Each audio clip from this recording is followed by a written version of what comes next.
All right, welcome. Today, talking about when the Afterthought IRA belongs and when it doesn't. Now, before we talk about whether something can be done, we have to ask whether it should even be discussed. That sounds obvious, but in advanced planning, it's surprisingly rare.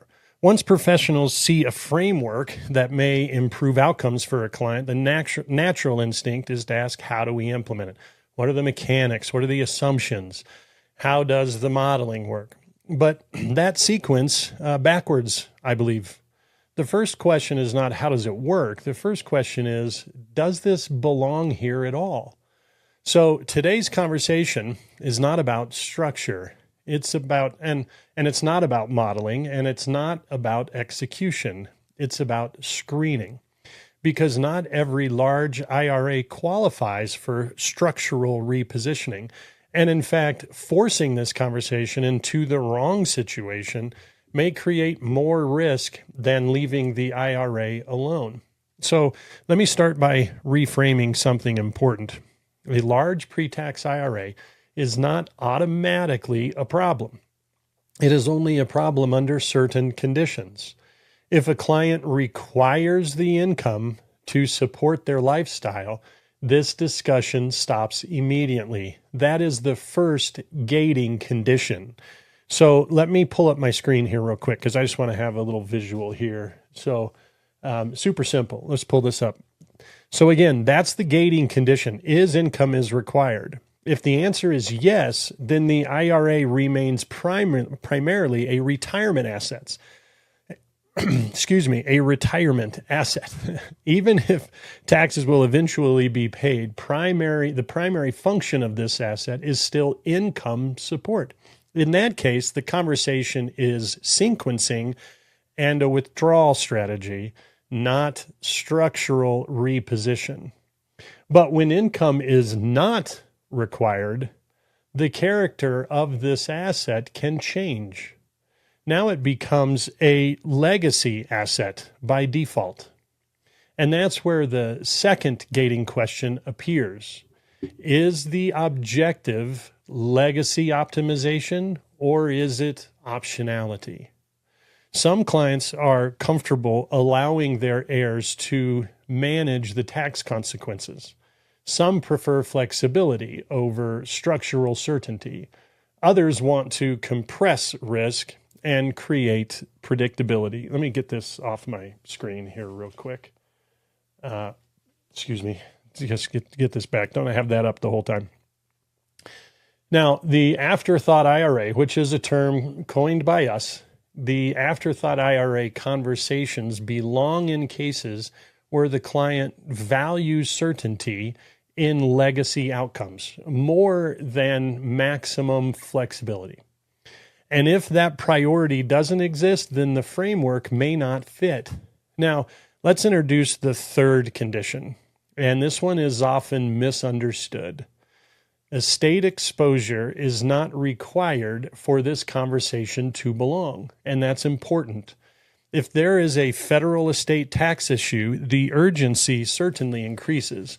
But even in the absence of estate tax, large IRAs can still be materially impaired by compressed income taxation at the beneficiary level.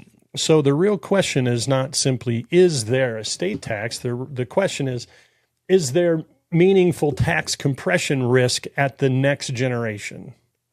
Now, if beneficiaries are already in high brackets, already in high tax states and likely to inherit large distributions over compressed timelines, the math may justify evaluation.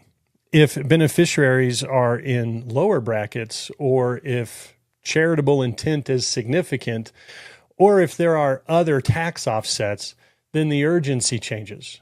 Screening is about context, not just asset size. Now, I want to slow down on one more gating issue that professionals sometimes skip, and that is behavioral alignment. Does the client understand that this is not an optimization play? Is the client comfortable with a conservative design philosophy? Is the client aligned with the idea that this is about risk compression, not return enhancement? If a client is chasing upside, then this conversation may not belong. The Afterthought IRA belongs in cases where the client prefers durable structure over performance narratives. And if that preference isn't present, the strategy will feel misaligned, certainly, even if technically appropriate. Now that we've established when this conversation does not belong, let's talk about when it may. The most appropriate cases tend to share a few consistent characteristics. First, income of sufficiency is already established in other assets. The IRA is no longer essential to lifestyle security. Second, the client expresses discomfort with layered taxation, not in an emotional way, but in a structural way. They understand that the asset may be impaired under current law and would prefer to explore whether that impairment can be mitigated. Third, the professional team is aligned. That matters more than people realize. If the attorney, CPA, and advisor are not willing to collaborate at a conceptual level first, then this conversation should pause. It's like the Venn diagrams, right? To where they cross over in the middle. So the Afterthought IRA is not a unilateral strategy. It requires coordination and clarity before any modeling. Certainly before any modeling occurs. Now, fourth, the client is comfortable with a phased approach. This is not an immediate transformation. It often involves sequencing over multiple years. Clients who require instant clarity and immediate liquidation may not be good candidates. Fifth, the client's beneficiary profile supports structural repositioning. If beneficiaries are likely to experience significant tax compression, the framework may be compelling. If beneficiaries are in low tax environments or have offsetting planning tools, the benefit may be reduced. Now, let me emphasize something critical. Even when all of those conditions are present, the conversation is still exploratory. Screening does not equal commitment. It simply means the case merits architectural review. That is very different. That's a very different standard than enthusiasm. And this is where the discipline matters most, because the credibility of this entire framework depends on restraint. If professionals only introduce the Afterthought IRA in cases where the gating conditions are clearly met, well, then the strategy builds trust over time. If it's introduced broadly, casually, or aggressively, it will eventually be dismissed. Not because it fails, but because it feels indiscriminate. So here's the summary lens I want to leave you with. And let me pull my screen up here again. Get this up. There we go. So first, income. Again, this is the summary lens. The income is not required. That's the key. The legacy priority present. Tax compression risk meaningful. Team alignment exist. Client prefers structure over optimization. It's really that simple. And when those 5 conditions are present, the Afterthought IRA conversations may belong. When one or more are missing, well, we need to pause, not permanently, but intentionally, because advanced planning is not about how many strategies you know, it's about when you deploy them. Now I want to get this back off here. Stop sharing my screen. All right.